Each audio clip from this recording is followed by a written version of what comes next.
OIB-TV,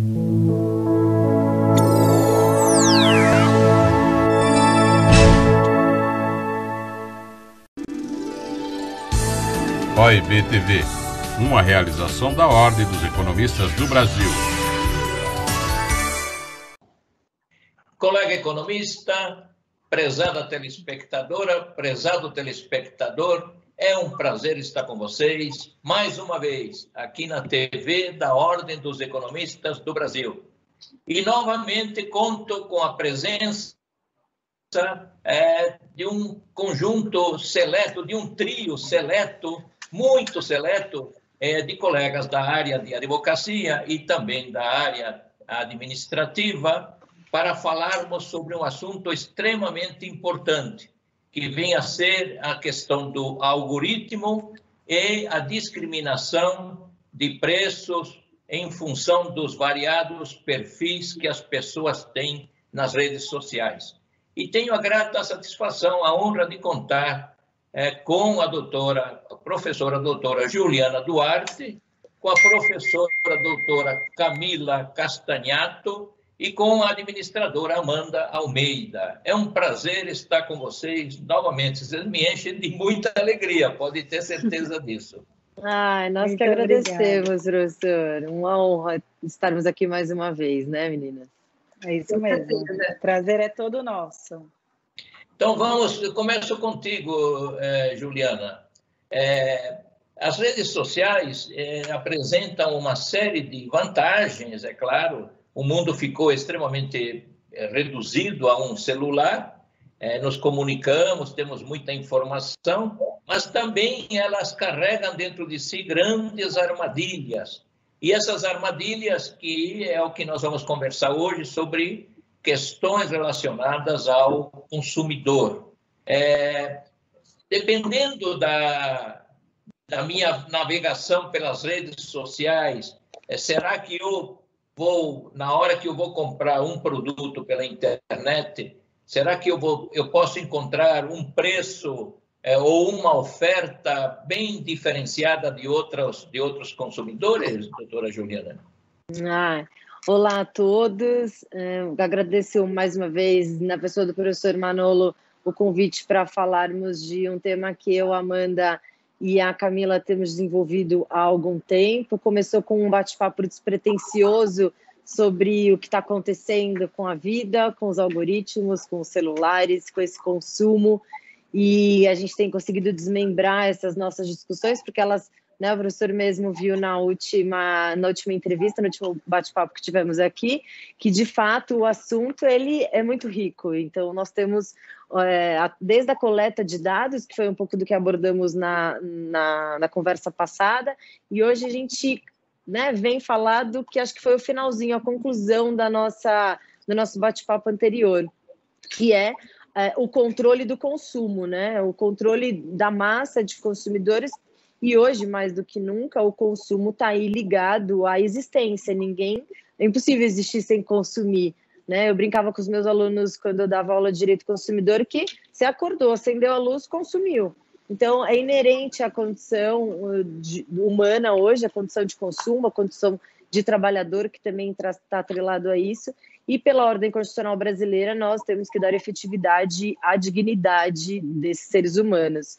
E a relação do algoritmo, dessa nova forma de consumo, tem colocado em risco alguns princípios norteadores, não só da ordem econômica brasileira, mas também do direito do consumidor. Então, hoje eu vou me restringir aqui a falar um pouco quais são esses princípios que estão sendo violados. Temos que nos preocupar com isso?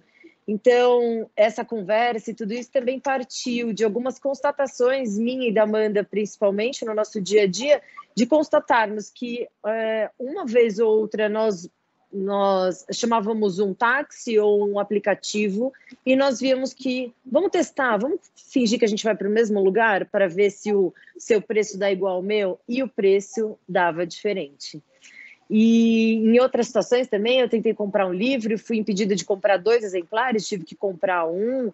Comparando nossos feeds ou o que o mercado nos apresenta na forma de produto e de conteúdo, nós constatamos que existia essa grave disparidade. e sem qualquer explicação. Então, pensei, né, vamos voltar lá nos princípios do Código de Defesa do Consumidor, que dentre eles está o principal, que é o da boa-fé objetiva. Então, todos os agentes nessa cadeia de consumo, eles têm que ter comportamentos éticos, transparentes, que diga para o consumidor exatamente qual é a oferta, qual é a segurança daquele produto, né, para que o consumidor tenha, de fato, uma liberdade em consumir. E essa liberdade está muito atrelada à responsabilidade de quem fornece. Quando nós constatamos que estão sendo praticados preços ou condições muito diferentes para consumidores, muitas vezes de perfis muito parecidos. Se você for ver eu e a Amanda, por exemplo, nós temos perfis parecidos, idade, condição de mulher, só que entre nós já existe essa diferença. Então, o consumidor hoje ele desconhece a condição, a ponto, por exemplo, de você querer comprar uma geladeira e você começar a falar, olha, vê quanto custa a geladeira para você, como está o parcelamento da geladeira para você, e isso não pode existir num ambiente como é a internet, que é pautado pela democracia e pela transparência, né, onde todo mundo tem acesso àquilo, e o algoritmo, ou essas alterações, ou essas manipulações de mercado que são feitas hoje através de, a Amanda vai poder dizer melhor isso para a gente, mas através de métricas ou de métodos, faz sim com que determinado público seja atingido, e o que me preocupa mais é a forma como ele é atingido. Então, o consumo, como eu estava dizendo, ele está muito ligado à existência humana hoje e me parece uma violação ao Código de Defesa do Consumidor e aí a ordem constitucional e econômica brasileira praticar preços ou condições diferentes para consumidores sobre determinado produto ou sobre determinado serviço, sem que esse consumidor saiba por que isso está acontecendo. Tá? Então, o princípio da isonomia e da igualdade, que são princípios constitucionais que se estendem por toda, né, o ordenamento jurídico, me parecem aí sim estar sendo gritantemente violado. O princípio da igualdade, o princípio da isonomia, que certamente vão afetar a forma como esse mercado, ou esse produto ou esse serviço são vendidos e o resultado dessas empresas. E aí a Camila também vai poder falar um pouco mais. Vamos pedir para o nosso telespectador, para a nossa telespectadora, um segundinho. Já já retornamos. O que nos move e nos transporta para o futuro. Dinamismo para acompanhar as evoluções tecnológicas e os novos modelos de negócios. Dinamismo para inovar. Se superar as expectativas é importante para você, é importante para nós também. Oferecemos soluções completas para potencializar o crescimento sustentável do seu negócio e projetá-lo para o futuro. Esteja onde estiver, conte com a gente. O profissional economista possui sólida formação teórica e prática e visão metodológica global da ciência econômica e sua importância. Ele possui consciência criticamente aberta sobre a realidade socioeconômica do país e assume uma postura responsável no tocante à sua atividade profissional. Preocupado com a missão de dar a sua colaboração para o desenvolvimento sustentável da nação, o profissional economista segue à risca cada palavra de seu juramento. Bom, eu vou perguntar para a Camila. Camila, é um prazer tê-la aqui conosco, professora Camila Castanhoto. Que papel joga o algoritmo nessas decisões de consumo que ele nos apresenta? Primeiro, eu queria agradecer, professor Madon, novamente esse convite, em nome do senhor, né, e a Ordem dos Economistas do Brasil. É sempre um prazer estar com a Amanda e Juju, e agora esse encontro com o senhor mediano está ficando bem bacana, eu estou adorando. Muito obrigada novamente pelo convite. Eu estava aqui ouvindo a Ju, e é bem isso mesmo, né? Hoje, na verdade, o algoritmo, ele, na verdade, criou um novo mundo. A gente vive num mundo diferente hoje. E o algoritmo, que parece uma coisa tão, né? Ai, o que é esse algoritmo? Na verdade, o algoritmo são passos, é como se fosse uma receita, né? Se isso, então aquilo. Então, por exemplo, se você está acostumado a consumir A, B, C e D, então eu vou propor para você A, B, C e D. Acontece que esse algoritmo, ele toma como padrão o seu hábito de consumo passado, e não necessariamente o que você está projetando. Daí porque, quando a Ju comentou que ela quis comprar um livro e ela tentou comprar 2, e o site não permitiu. Por quê? Porque o algoritmo dele está programado para, com base nos dados que ele já tem da Juliana, oferecer tantas quantidades. E isso sim, como deixam bem claro, Ju, isso está violando muitos princípios do direito do consumidor. Por quê? Porque quando veio o Código de Defesa do Consumidor, já foi uma mudança drástica, né? Principalmente na visão do judiciário, porque a gente passou a entender que o consumidor é uma parte hipossuficiente, que ela é uma parte frágil nessa relação. E como ele está nessa posição de fragilidade, ele tem que ser protegido pelo Estado, pelo direito.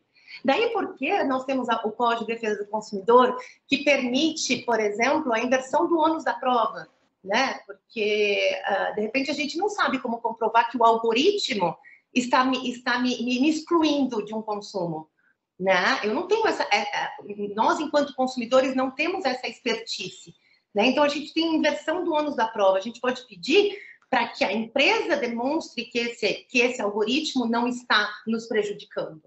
Mas o fato é que esses algoritmos, eles surgem de algum lugar. São engenheiros que constroem esses algoritmos, né? Então, o que a gente precisa lutar de agora em diante é transparência nesses algoritmos. Isso não é um segredo empresarial. Pelo contrário, se a gente está sendo avaliado, se a gente está sendo monitorado o que a gente pode consumir ou não pode, a gente tem que, no mínimo, saber quais são os critérios que estão sendo utilizados. Isso sim é a proteção do consumidor e a proteção de todos os cidadãos, diga-se de passagem. E como a gente comentou já na última, a Lei Geral de Proteção de Dados no Brasil e mesmo a europeia não entrou muito nessa questão da transparência dos algoritmos. Mas se você vai nos princípios, a nossa Lei Geral de Proteção de Dados, ela fala em princípio da transparência. E quando a gente fala em transparência, significa, quero saber esse sim, então. Eu quero saber qual foi esse processo, quais são essas perguntas para chegar a me limitar. Eu me lembro que a Amanda comentou, agora eu não lembro se foi na live ou se foi aqui, que aliás, até me conserta, Amanda, se eu estiver errada, tá. Que vocês estavam deixando o próprio Facebook criar o algoritmo com base nos dados que as pessoas disponibilizam. E se não me engano, era para bares, né? É isso? Na verdade, Cá, não é nem sobre também, né, sobre os dados que as pessoas disponibilizam, mas principalmente relacionado ao comportamento dela. Então, de repente, eu assisti um vídeo, mas não assisti até o final. Então, talvez aquele conteúdo não seja tão interessante para mim. Então, o algoritmo consegue captar o seu comportamento, que é ainda mais assustador. Sim, mas eu estou querendo lembrar, porque eu me lembro que você ia vender algum produto e você já tinha meio que determinado o seu perfil. Isso não mesmo. E eu me lembro que você comentou, olha, no geral são homens, e aí eu não falei nada, eu falei, não, a gente vai ter uma oportunidade de conversar mais para frente, mas você percebe que quando você colocou isso, o perfil no geral é de homens, é porque você tomou como base o passado, que no geral são homens mesmo, não é isso? E é nesse sentido que o algoritmo acaba sendo perigoso, porque ele impede que a gente faça mudanças para o futuro. Porque quando você cria um algoritmo que congela uma situação, todos que não estão incluídos naquele 01 não vão nem chegar nessa condição. Por exemplo, se eu tivesse interesse, né, aí na área de bares, eu, por ser mulher, o algoritmo não teria me achado. Entende? E eu entendo quando você coloca esse perfil. Por quê? Porque são os dados que você tem, né? Isso, na verdade, quando a gente faz, por exemplo, né, vou dar um exemplo. Antes de mais nada, queria também agradecer, professor Manolo, pelo convite, dizer que é um prazer estar aqui entre mestres, né, aprendendo e conversando sobre um assunto tão atual. Mas aí, cá, para a gente, né, conversar sobre isso, a questão é o seguinte, inicialmente, quando eu pensava em fazer um anúncio, eu determinava algumas características que eu achava que eram. Então, em média, são mais 70% dos homens fazem parte, né, desse perfil e tudo mais. A gente atribuir algumas coisas baseadas na experiência que a gente tem. Hoje, o que o algoritmo, né, e aí especialistas nos ensinam é que a gente não pode se basear mais nisso, porque o algoritmo é tão inteligente que a primeira coisa que você tem que deixar é a porta aberta para tudo. E aí ele sim vai entendendo quais são os perfis aí de pessoas, né, que têm interesse pelo seu conteúdo. E aí a gente vai fazendo os nichos, né, vai estar guiando aí as pessoas de maior alcance. Mas o que faz total sentido no que você falou, porque é realmente isso. A gente não tem o direito, né, de repente eu estou aqui querendo saber um pouco sobre a Lava Jato. E aí eu pesquiso sobre isso. E aí eu sou bombardeada de coisas sobre a Lava Jato a ponto de não me permitirem saber o que acontece no mundo sem ser isso. Então, ou eu vou e pesquiso sobre outra coisa, ou eu sou bombardeada simplesmente daquele assunto, né? Então, a gente vai formando bolhas sociais. E isso é algo muito perigoso. A tecnologia, ela precisa trabalhar de uma forma muito transparente, principalmente desses desenvolvedores, para não só entregar para a gente o que a gente realmente gostaria de receber, mas principalmente para trabalhar com a diversidade do que eu ainda não consumi, mas que talvez eu possa. Uhum. O que esse algoritmo hoje não está configurado. Ele só entrega o que você procura, o que você fala. O que aí vai nichando, né, a sociedade inteira em grupos e em bolhas. E aí, estendendo para essa parte que a Ju comentou sobre o consumo, que a gente vai... o que a Camila acabou de falar, né, é algo muito obscuro, então a gente não sabe. Então, sem querer, eu e a Ju fomos pedir, poxa, tá dando diferente para você do que para mim. Então, a gente vai entendendo a gravidade, né, disso, porque realmente o consumidor é a ponta mais fraca dessa sistemática aí. Foi o que aconteceu, por exemplo, no Facebook há um tempo atrás, né, que ele só apresentava anúncios para imóveis para homens brancos. Porque o algoritmo dizia assim, se é branco, então compra imóvel. Então, mesmo que alguém negro, né, e mulher, por exemplo, né, que era homem branco, um negro, uma mulher, pesquisasse, o algoritmo não ia nem mostrar para ela, porque ela não está habilitada a entrar nesse clubinho. Sim. Entende? É bem perigoso mesmo. Eu acho que quando a gente tomar consciência de que os algoritmos, eles influenciam desde um empréstimo no banco, desde um financiamento, até o táxi, se vai estar liberado para você ou não. Sim. Enquanto a gente não tomar consciência de que nós estamos sendo avaliados, e a gente não sabe nem por quê, e não adianta, não é só pelas redes sociais que estamos sendo avaliados, pelo like, não. Você usa o Waze ou o Uber, já sabem a sua localização. Aliás, todo lugar que você entra, os sites que você entra, eles já pedem para poder ter a sua localização, senão você não consegue nem usar. E aí você dá, e eles acabam te rastreando, onde quer que você esteja, né? Então, a gente não tem como fugir disso. A gente pode se dizer que a gente está na posição de hipossuficiência diante dos grandes, né, dos grandes que dominam os chamados algoritmos. E a grande questão é que, se a gente não lutar para a transparência neles, daqui a pouco a gente não tem mais como fazer isso. Por quê? Porque daqui a pouco a própria inteligência artificial vai se autocriar. Ela já não vai mais precisar da gente. Né? Então, a gente tem que pensar nisso já. Essas equipes que compõem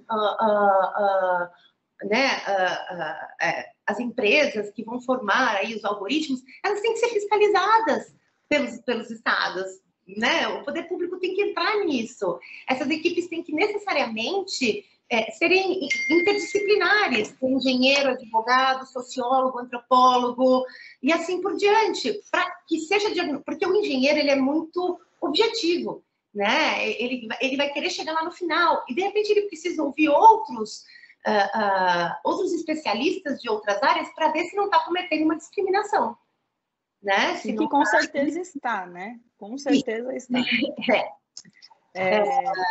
Eu queria, até que eu comentei com a Ju, estou com medo de esquecer, durante acho que foram uns 15 dias, né, o nosso último programa, eu andei procurando um pouco mais sobre algoritmo, algumas coisas bem didáticas, e eu achei uma série no Netflix, na verdade é um documentário que trata de diferentes assuntos, né? E na segunda temporada, chamei Explicando, tá? É um documentário. Eu vi.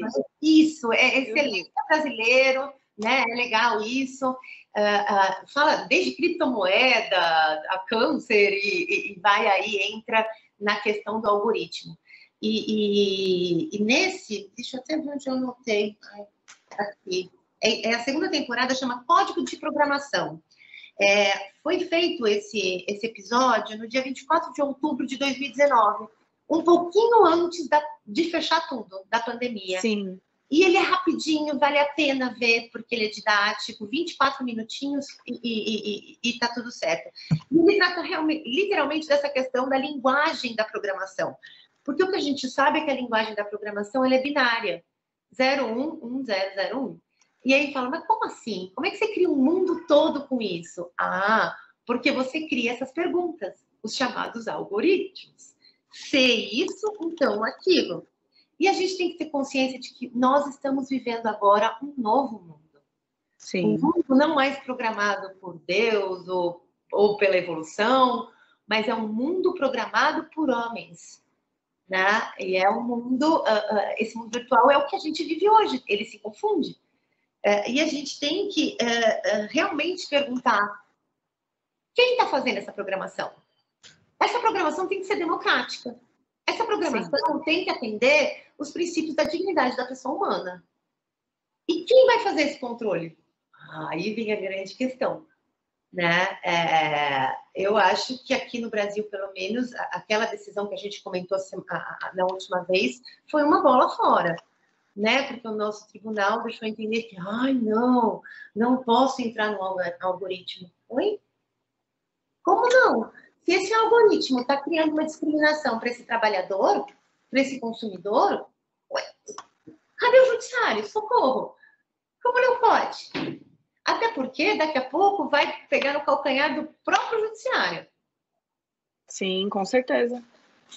Camila, vamos colocar a Juliana para que ela nos diga que as questões do algoritmo, do jeito que vocês estão colocando, não se restringem apenas a questões, uma discriminação, no caso, de escolha sobre bens de consumo.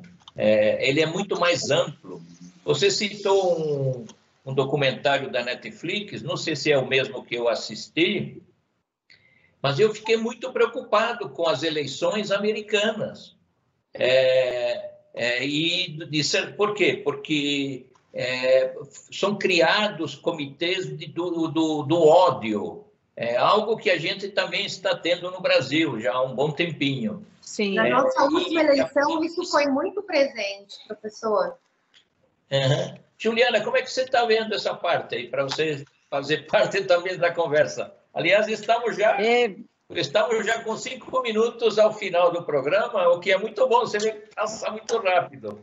Mas você volta aí comandando. Volto sim. Entrando nessa seara, a gente está falando de algo mais perigoso ainda, né? Que é o consumo da democracia. Eu assisti também esse seriado que está na Netflix e fala que determinados candidatos criaram estruturas com investimentos milionários diários de Facebook e Instagram, e isso sim interferiu E é até interessante porque teve um americano que se sentiu lesado e ele foi pedir para essa empresa, que era sediada em Londres, se eu não me engano, diz, olha, que dados vocês usaram meus? E, obviamente, que existe um emaranhado de direito ou de proteções, ou da onde essas informações são guardadas. Essas informações geralmente são guardadas em locais onde a proteção às empresas é muito maior. Então, por exemplo, nos Estados Unidos, olha, desculpa, eu não posso lhe dar esses dados, porque esses dados estão lá nos Estados Unidos. Não, mas calma, eu sou um cidadão inglês ou brasileira e você está se ativando no meu país ou no meu território, está permitindo que eu consuma, e você está dizendo que na hora de se explicar, os dados estão lá. Então, tudo isso é extremamente preocupante. Eu também ontem assisti 2001, Uma Odisseia no Espaço, né, professores, que acho que a gente tinha até falado sobre isso. E o Hall, que é o computador, ele existe desde 1992, nós estamos em 2021. Então, eu fiquei pensando de ontem para hoje o que existe além daquilo, e aquilo já era incrível. Então, o que existe? Então, eu convido todos aí para que façam o teste dos aplicativos, fique do lado de um amigo ou do seu familiar e peça o táxi ou o Uber, ou seja lá qual for, para o mesmo destino, e vocês vão poder constatar essa diferença. E uma vez verificada essa divergência, o PROCON e o Judiciário já se manifestaram nesse sentido, de que sim, existe infração à ordem econômica quando são praticados preços ou condições para diferentes consumidores. Então, a infração à ordem econômica, né, ela tem seus órgãos protetores, assim como os direitos do consumidor, dos consumidores. Então, mais uma vez aqui, a gente começa a falar de preço e a gente acaba chegando e falando do quanto essa sistemática que a gente desconhece coloca em risco, inclusive, a democracia, que é a construção do Estado e a vivência do Estado. Então, é tudo muito mais grave, realmente. Camila e Amanda, pela ordem agora, Amanda e depois Camila, considerações finais. 1 minutinho para cada uma de vocês. Vou correr aqui. Acho que essa era que a gente está vivendo é uma era assim, de muita mudança, e é preciso que essa tecnologia faça com que, na verdade, com que os desenvolvedores desenvolvam algoritmos que não só pautem no nosso comportamento atual, mas que tragam para a gente diversidade, para que outras camadas da sociedade entendam e debatam os assuntos que hoje nós estamos debatendo.